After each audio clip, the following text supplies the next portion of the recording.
Selamat pagi, perkenalkan nama saya Cynthia Leoni Bornainggolan dengan NPM A1M0200 dari kelas 2B.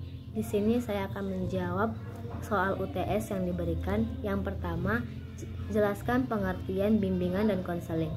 Bimbingan dan konseling adalah proses interaksi antara konselor dengan konseli, baik secara langsung maupun tidak langsung, dalam rangka untuk membantu konseli agar dapat mengembangkan potensi dirinya ataupun memecahkan permasalahan yang dialaminya.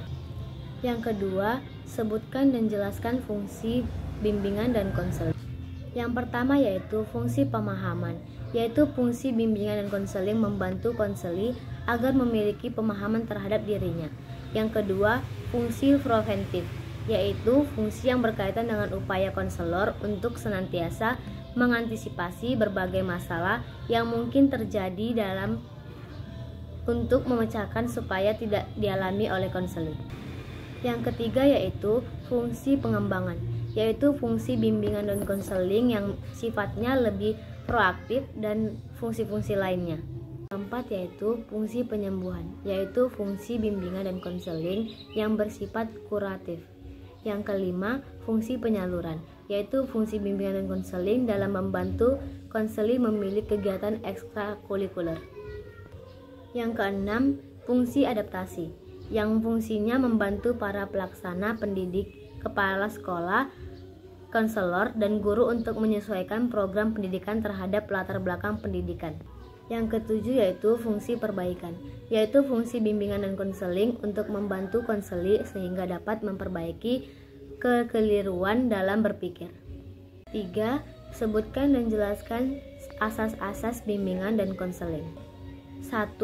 Asas kerahasiaan, merupakan asas yang menuntut dirahasianya segenap data dan keterangan konseli. 2. Asas kesukarelaan, merupakan asas yang menghendaki adanya kesukaan dan kerelaan konseli dalam mengikuti menjalani layanan tersebut.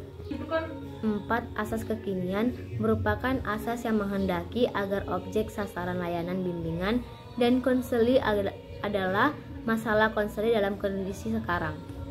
Yang kelima, asas kemandirian, merupakan asas yang menunjukkan pada tujuan umum bimbingan dan konseling, yaitu konseli sebagai sasaran layanan bimbingan dan konseling diharapkan menjadi individu yang mandiri.